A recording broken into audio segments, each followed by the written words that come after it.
យកគ្របក្រមនេះមិនได้គួយហ៎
máy xong xong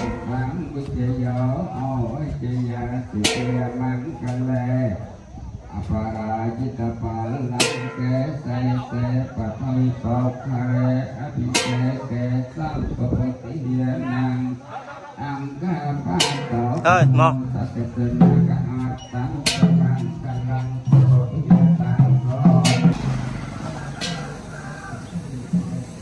nó mà nó chụp đánh nó sao đâu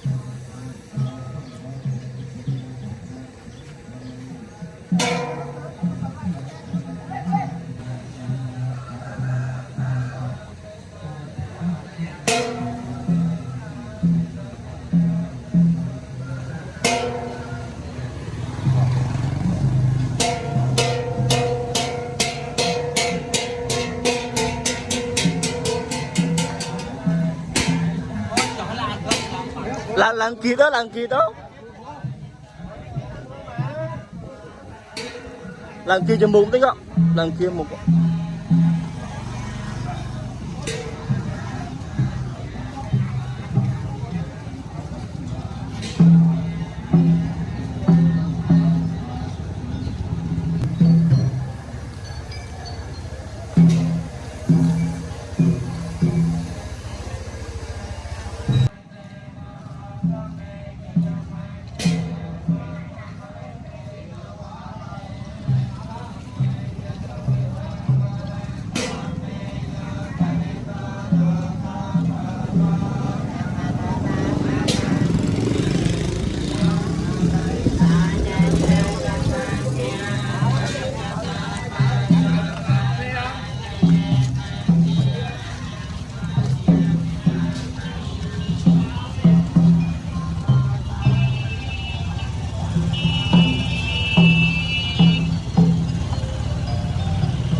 โมขมาตตังมะมังสังเค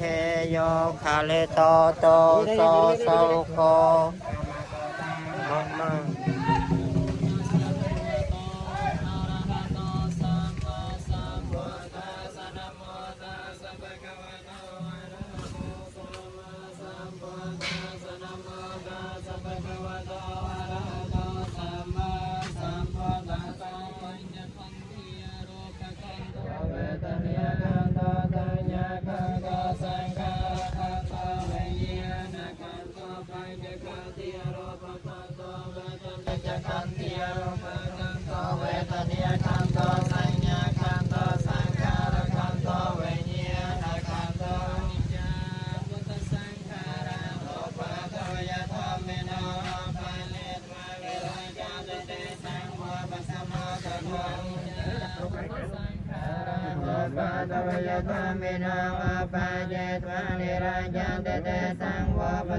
mình bỏ là lên lên thô là mình đi đấy mình lên mình giao chậm chú là một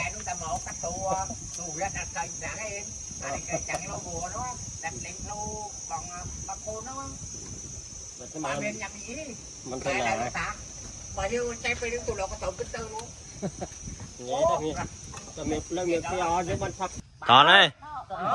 No no no no Toàn ơi. Nó xa tiền. bạn ơi Bạn ơi, bạn ơi, bạn ơi. con chảo đó mà vô ruộng biển cắt bay đồ tắm tắm tép vô cứng cắt thịt thế nào họ phải xe alo nữa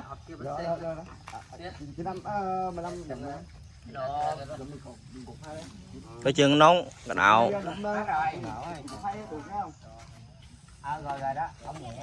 rơm mưa khi là mồm bạn cho bạn à còn rồi trơn bị bỏ đây nè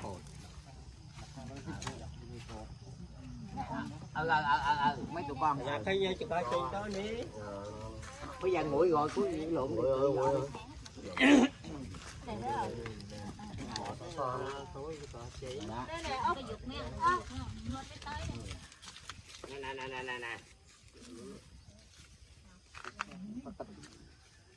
mò mất tiếp nè rồi lụm ở chỗ đây cái chơi đi cái thử cái mồm chốt bạn lúc mất tiếp cái gì nè nghe được không rồi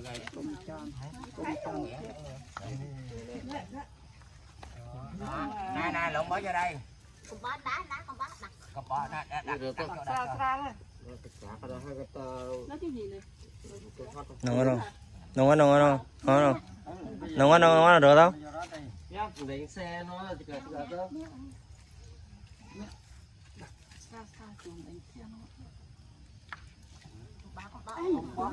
bỏ cũng như mình đem về cha mẹ mình không đi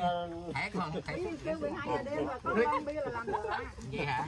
Khó khăn mấy nhiều. khó căng mồi á Khó khăn môi luôn. hay ha hiểu rồi gà nhà nuôi gà nhà kìa trước mặt em kìa cái chỗ nào trắng đó cái cốt của nó là nó không có đen bán đi đúng Mình được không không có chào đừng tập về chân lạc anh à tại mình lại đỏ luôn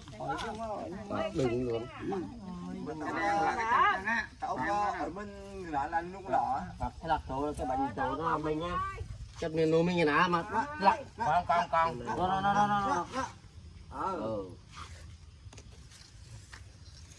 cái mồm bạn á thôi lục gọn mà nó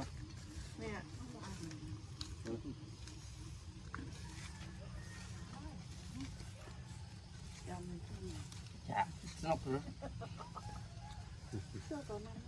để cái này đi mình cái miếng cái bài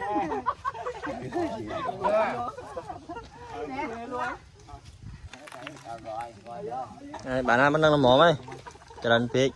nhìn đánh đặt ấy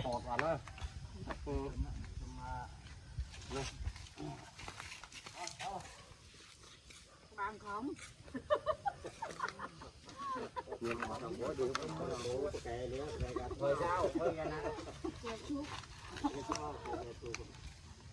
Tiền cá đâu nha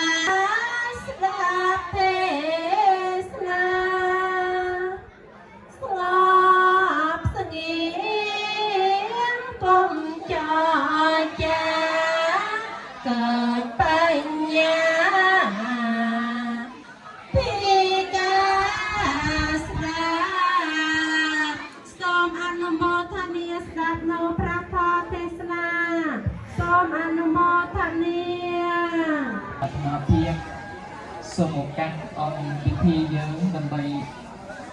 សម្ដែងនៅប្រធមនៅក្នុងរតេរាត្រីនេះដូចតទៅស្ថិតនៅក្នុងរាត្រី7កើតខែអ៊ីវិអរខែវិជស្ថិតនៅក្នុងរតេរាត្រីនេះអង្គខ្ញុំប្រកាសណាគឺថាទទួលបន្ទុកជាធម្មកថាដើម្បីសម្ដែងដូចជាដោយព្រះអង្គអប់រំដូចជាដាក់នៅសក្តិអារម្មណ៍របស់សត្វលោកនៅក្នុងអតីតកាលគឺថាជា2500ឆ្នាំហើយខ្ញុំប៉ុន្តែទោះបីថារបស់សត្វលោកគឺថាមិនអាចនឹងពេញផុតអំពីមរណៈនេះបានទេខ្ញុំមិនថាយើងមិនថាគេនៅទីបំផុតគឺត្រូវតែសត្វសូន្យទៅជាធម្មតាជាងហើយបានព្រះសម្មាសម្ពុទ្ធបរមគ្រូនៃយើងព្រះអង្គទ្រង់សម្ដែងធម៌ទាំងឡាយទាំង84000ប្រធមខណ្ឌនេះទុកដូចជាស្ពានទុកដូចជាអាណែនាំផ្លូវដល់បុគ្គលដែលដើរក្នុងយុគងងឹតមិនដឹងមិនឃើញ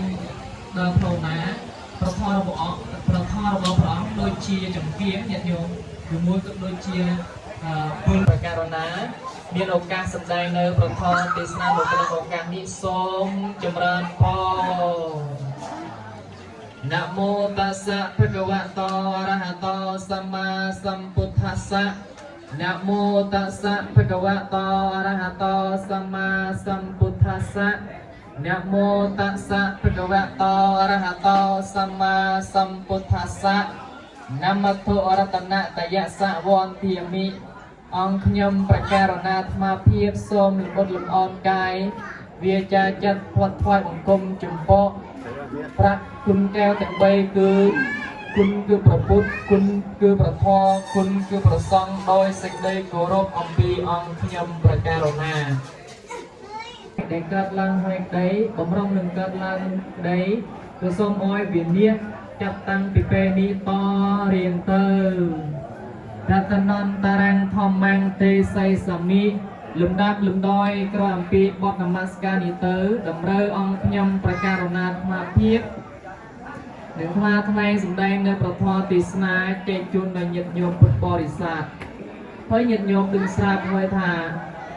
ប្រធមដែលយកមកសម្ដែងនៅក្នុងឱកាសនេះមិនមែនជាធម៌នៅឆ្ងាយឬមិនមែនជាធម៌ដែល រងអ្វី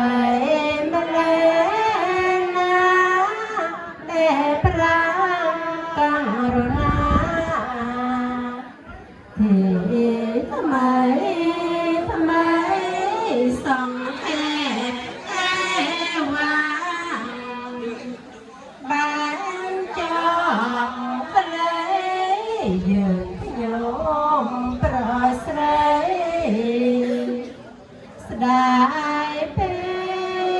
កថា